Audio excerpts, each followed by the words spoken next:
Coming up on Carolina News. Intervention in the Middle East.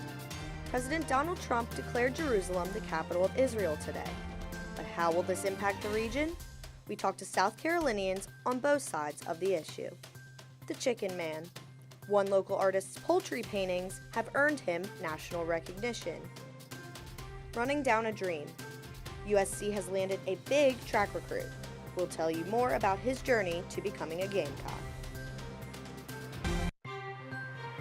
From the University of South Carolina, your news, your sports, your weather. Carolina News begins now. Hello and welcome to Carolina News. I'm Katie Anger. Good afternoon. Thanks for joining us. I'm JC Lawson. Big news from the Trump administration as the United States recognizes Jerusalem as the capital of Israel. This declaration is part of the president's plan to move the U.S. Embassy from Tel Aviv to Jerusalem.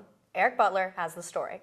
President Trump followed up on his 2016 campaign promise to move the United States Embassy from Tel Aviv to Jerusalem. The president also says the U.S. will recognize Jerusalem as the capital of Israel. Trump is the first president to make a decision on this subject since Israel became a nation in 1948. He says this is an obvious move. This is nothing more or less than a recognition of reality. It is also the right thing to do.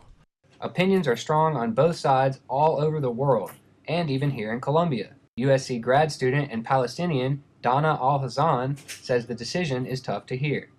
And so by wanting to move the embassy to Jerusalem we are legitimizing Israel's violations of Palestinian human rights.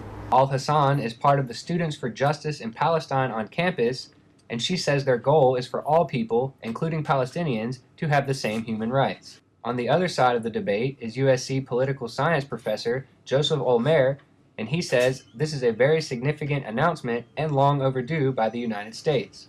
And this is a symbolic announcement that definitely is causing a lot of joy to those who support Israel, Jewish and Christians, and even some Muslims. And unfortunately, it causes troubles to those who don't like Israel, but that's what it is. You can't satisfy everybody at the same time. Professor Olmer also says that at the end of the day, it will have a positive effect because it forces the issue to be talked about. Eric Butler, Carolina News. And moving the U.S. Embassy from Tel Aviv to Jerusalem could take up to several years. And according to the Pentagon, U.S. troops have been positioned to areas where a threat of violent protests from Palestinian factions could occur. A small protest took place earlier today at a public square in Gaza City over Trump's decision of making Jerusalem the capital of Israel. The governments of France, Saudi Arabia, and Jordan have objected to Trump, saying that Palestinians recognize East Jerusalem as the capital. The king of Jordan, Abdullah II, said Jerusalem is the key to a peace agreement. It is imperative now to work fast to reach a final status solution and a peace agreement between Palestinians and Israelis. The Palestinian president committed, saying that this decision could help extremist organizations wage a religious war. After receiving an endorsement from President Donald Trump, Roy Moore has received another boost, this time from Steve Bannon.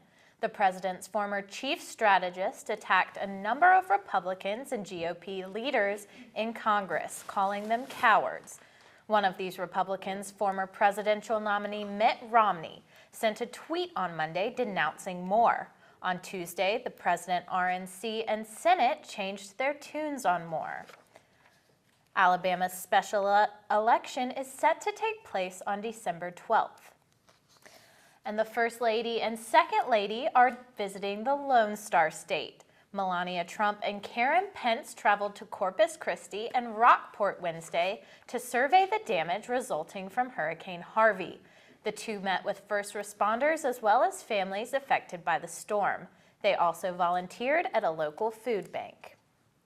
I tell you what, I'm glad that there's less rain in Texas, but apparently there's supposed to be a little bit more here. That is true, and DJ Chaffman is outside for us right now. Hopefully he can give us a good forecast of what to expect. DJ? Yeah, that's right. It's been raining throughout the day for the most part, stopped for a little while. It's actually picked back up in the last 15 minutes or so. It's cooling off quite a bit outside. It's about 58 degrees, feels even cooler than that actually. There's not too much wind right now. It's moving at around 5 miles an hour. For those of you longing for that winter weather, you are in luck because it's about to cool down quite a bit. Moving into tomorrow, we will see highs in the 40s with more rain to go with it. The temperatures will continue to drop as we get into the weekend, but I'll tell you just how far later in the show during my full forecast. Back to you in the studio. Thanks, DJ. Outdoor gear company Patagonia says that they are suing President Donald Trump over his recent decision to drastically decrease 2 Utah national monuments. The announcement came yesterday when Patagonia CEO Rose Marcario called President Trump's actions unlawful. She said Patagonia has fought to protect these places since it was founded and that they will continue that fight in the courts. The Patagonia website homepage now says, "The president stole your land." The Silence Breakers are Time Magazine's Person of the Year. The name The Silence Breakers refers to the women who started the hashtag #MeToo movement. Time's editor-in-chief says these people have created one of the greatest velocity shifts in our culture in decades. President Donald Trump was number 2 on the list, followed by President Xi Jinping.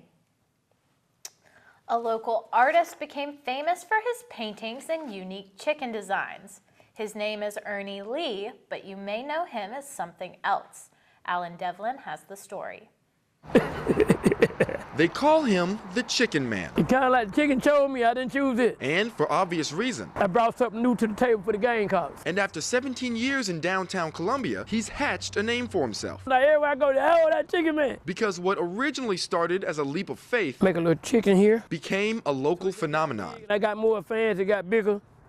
I started to buy more wood. In 1982, in Augusta, Georgia, back when he was just Ernie Lee, I get on down in it now when I get on it. a friend suggested he paint chickens. I said, oh, I don't think nobody really gonna buy them. And it was just a coincidence that he moved to Columbia, You see what I just done? the center of Gamecock country, I go right on to another one. in 1999 with the chickens in tow. It's not a Gamecock, but it's like when I came up here, they accepted it as a Gamecock. But as an artist, he paints much more than just feathered fowl. I'm gonna change it up on you after that next one, okay? With the work he is most proud of I might can find it in the truck. being more on the serious side, And my most memory one, I think, to the whole nation, to the world, where he likes to pay tribute is this one, after Martin Luther King, the Emmanuel 9. to African American figures through history, such as Martin Luther King, James Brown, and the Emmanuel 9. It took me about 3 or 4 months to get over that. That even had happened, you know. But no matter what he's painting, he's doing what he loves. And he knows that getting to this point That's a piece of art itself. wasn't easy. A lot of times we take it for granted, but if we don't come out here and try to make it happen, it ain't gonna just fall off the tree and give it to you. And it took a lot of hard work, Don't nobody want to take the time, but everybody want the money. They don't want to work it. dedication, I just happen to be one that trying to work it. and hope. Once you lose focus, it's like losing hope. And so that man in the tent on the side of the road, See, I'm just whipping them out. the man who's been painting for 51 years, Oh yeah, they're gonna make it here. the man who gets to do what he loves every single day, Hey, I'm painting. This is what I do. is much more than your average artist. You want something, it's gonna be a lot of work. His name is Ernie Lee, but they call him Cock-a-doodle-doo.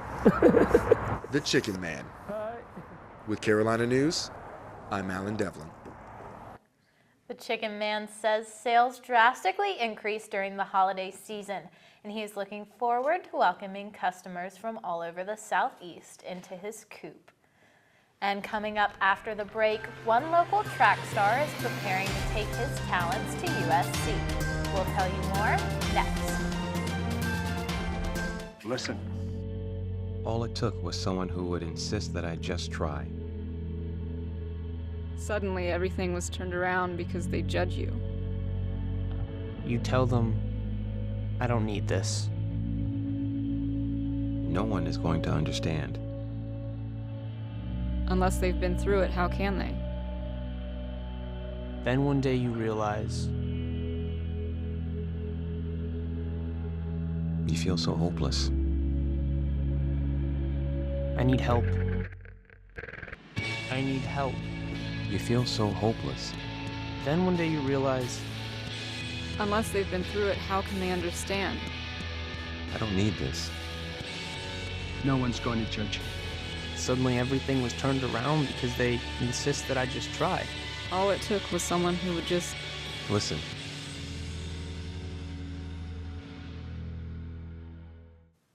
A Richland County native and track star just signed with the University of South Carolina. Janelle Bunyel spoke with Ronald Fuller Jr. to find out what he hopes to bring to Carolina. Ronald Fuller Jr. can't contain his excitement. I'm just like super stoked to talk about it, and then they're like, okay, you're talking too much about it. Like, I'm really excited for next year. This track star at Lower Richland High School just signed to sprint for the University of South Carolina. The South Carolina coaches have had their eyes on him for a while, as he has been running since he was 7 years old. We've noticed that, hey, this kid from South Carolina is pretty good. He's always in the top 8 being an All-American. So it was just a matter of time of waiting until he, reached the age that we could actually recruit him. Fuller won the South Carolina State Championship, finished 3rd at New Balance Nationals, and set the Lower Richland record at 10.3 seconds in the 100-meter dash. He is a 9-time All-State honoree across the 100, 200, and 4x100-meter relay, and he has been Lower Richland's Athlete of the Year for the last 3 seasons. And Fuller still has a whole nother season ahead of him for his senior year to gain even more titles here at Lower Richland. If you ask anybody, track is what I live, sleep, and breathe. So to be the captain of my team and to lead everybody else to greatness, that's just amazing for me. My last season here, I'm trying to break barriers. And he has his eyes set on helping to put Carolina in the national talk and even going to Tokyo for the Olympics his sophomore year. What we feel our mission is, help them reach their dreams and their goals, both academically and athletically. He is pursuing a computer science degree and is ready to balance his academics with his athletic goals. It's gonna be real hard, but it's real demanding, and I'm a hard worker, so I'm up for the challenge. A challenge for which he has been preparing his whole life. Janelle Bunyel, Carolina News. If you want to watch Ronald Fuller continue to break records, stop by the Lower Richland track this coming season or South Carolina in the following years to watch him run.